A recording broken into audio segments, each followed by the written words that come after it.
रात्रीची वेळ आणि राजहंसगडाच्या पायथ्याशी आम्ही आहे आता अंधारात दिसणार नाही त्याच्या खाली आम्ही आहे आणि इथं जे कोणी नागरिक बेळगावचे असतील किंवा पर्यटनासाठी जर राजहंसगडाला तुम्ही येत असाल तर येळूरगड ज्याला आपण म्हणतो तर इथं असे शेड दिसतील तुम्हाला तर हे यावरील बर्नाटीला आईले तर त्यांनी बर्नाटीचे आहेत मूळचे पण इथं त्यांची शेती असल्यामुळे त्यांनी असं टेम्पररी शेड बांधून राहिलेत. किती धोका असू शकतो बघू शकता. असं पूर्ण माळावरती त्यांनी यरमाळ माळा आणि असं माळावरती त्यांनी शेड वगैरे बांधले. इथं तर भरपूर साप आहे. मोरांची संख्या जास्त आहे इथं. लोकांना वाटतं की मोरांची संख्या जास्त असली तर साप कमी असतात पण तसं काही नाही. चुकून सुद्धा साप येऊ शकतात. हे काहीतरी लाईट लावायला आले आणि साप त्यांना अचानक दिसून आला आणि गेले तरी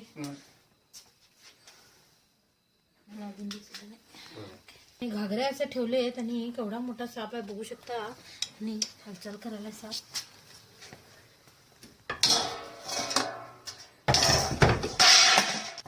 नाग आहे मित्रांनो. बघू शकता एवढा मोठा असं त्याने हे तर बघू शकता. उंदीर खाल्लाय सापांना.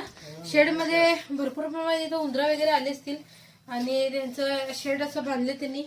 गरीब लोक असतात बिचारे ह्याच्यासाठी आपल्या शेती करण्यासाठी तेवढ्या दूर गावावरून इथं राहायला आलेत आणि अशा गोष्टींचा सुद्धा त्यांना सामना करावा लागतोय.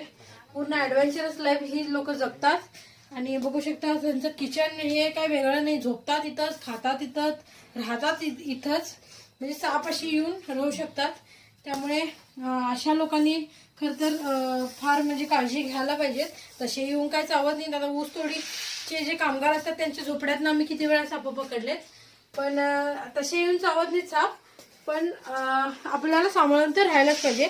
कधी कधी लोकांच्या अंथरुणामध्ये येतात. अशा भरपूर घटना घडतात मित्रांनो. आपल्याशी काय देणं घेणं नसतंय सापाचं. फक्त हात पाय पडला तर चावू शकतोय. चावू नाही एवढी जरी तुम्ही हातपाय पडू नये एवढी जरी तुम्ही दक्षता घेतली तरी खूप आहे. धन्यवाद. व्हिडिओ आवडला तर लाईक करा, शेअर करा आणि कमेंट करा. उगा आले का